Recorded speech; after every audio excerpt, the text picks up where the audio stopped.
जय गुरुदेव, जय माता जी। गुरु कृपा संस्मरण। शांति कुंज से श्रीमती कृष्णा उपाध्याय जी लिखती है, मेरे दूसरे बेटे सुनील का जन्म मथुरा में हुआ। बल्दलिया माता जी मुझे लेकर अस्पताल गई, वहां मेरे साथ ही थी। बच्चे के जन्म के बाद जब नर्स लेबर रूम से मुझे वह बच्चे को बाहर लेकर आई, तब उसने आवाज लगाई, इसकी दादी कौन है? माताजी ने झट से कहा, मैं हूं इसकी दादी। नर्स बोली, लड़का हुआ है, खाली हाथ नहीं दूंगी। माताजी ने कहा, कौन खाली हाथ मांग रहा है? मैं तो खाली हाथ लूंगी भी नहीं। और माताजी ने सबको मनपसंद न्यौछावर देकर बालक को गोद में ले लिया।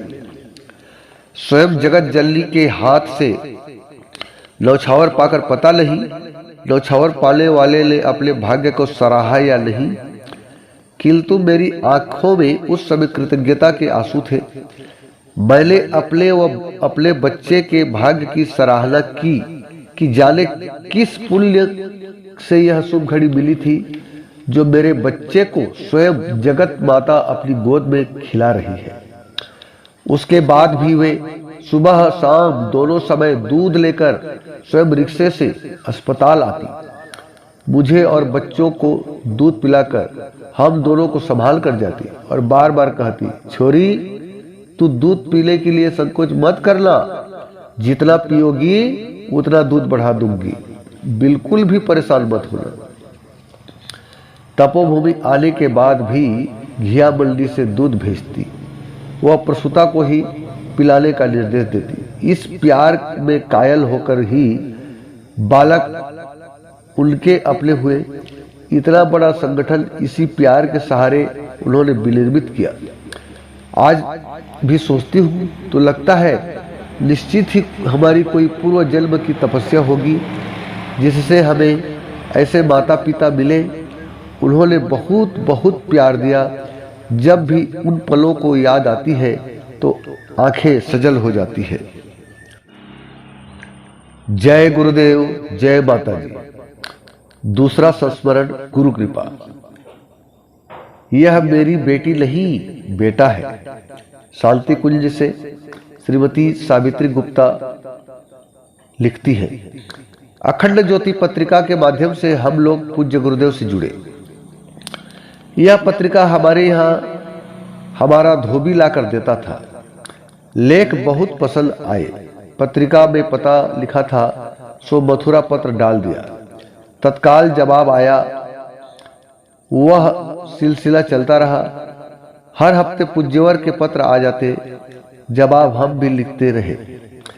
एक बार पूज्य गुरुदेव को नागपुर जाना था, सो उन्होंने लिखा, सावित्री मैं नागपुर आ रहा हूं, तू भी आ जाना। जिस बोगी में मालाएं लटकी हो उसी में चढ़ जाना, वहां हम सब मिल जाएंगे। चूंकि अभी तक पूज्यवर के दर्शन नहीं हुए थे, अतः असमंजस में था। मेरी बेटी बेबी तब नागपुर में पढ़ती थी, बेबी से भी मुलाकात हो जाएगी। सोचकर नरखेड़ घर से चली और माला वाली बोगी में चढ़ गई। चढ़ते ही पूज्यवर ने आगे बढ़कर कहा, सावित्री तू आ गई, धोबी तरुणकर कैसा है? सुनकर मुझे बहुत आश्चर्य हुआ। हम कभी पहले मिले नहीं और नाम लेकर पुकार रहे हैं। साथ ही पत्रिका देने वाले का भी नाम मालूम है। उसके उपस्थित न होने पर भी उनका हाल जानना चाहते हैं। कितने प्रश्न मन में उठे और उनकी सहजता से हृदय को छू लिया। वह जैसे परिवार में पिता के साथ बातचीत में कुछ भान नहीं होता, उसी प्रकार प्रथम परिचय में ही बिना किसी बनावट के मैं उनके साथ घुल मिल गई। उन्होंने अपने पास में बिठाया, पीठ पर हाथ फेरा और कुशल क्षेम पूछी। इसी प्रकार बातचीत करते नागपुर पहुंच गए। नागपुर में श्री शरद पारधी जी के यहाँ रुके। उनके पिता श्री मोरपंत पारधी मराठी अखंड ज्योति पत्रिका के संपादक थे, इसलिए गुरुदेव जब भी नागपुर आते उनके यहाँ अवश्य जाते। हम लोग भी गुरुदेव के साथ शरद जी के घर गए। वहाँ बहुत लोग थे। पूज्यवर के स्वागत के बाद सबका नाश्ता हुआ। उसके बाद गोष्ठी हुई। गोष्ठी में उन्होंने मुझे पास में बिठाया और सभी को संबोधित कर कहा, यह मेरी बेटी नहीं बेटा है, बहुत काम करेगी। वहां से गोष्ठी लेकर वे महासमुद्र के 1000 कुंडीय यज्ञ हेतु निकले। उन्होंने मुझसे पूछा, महासमुद्र चलेगी क्या? मैंने कहा, गुरुदेव मैं घर में कहकर नहीं आई हूं, इसलिए नहीं जा सकती। पूज्यों ने कहा, ठीक है, मथुरा आना, और महासमुद्र के लिए रवाना हो गए।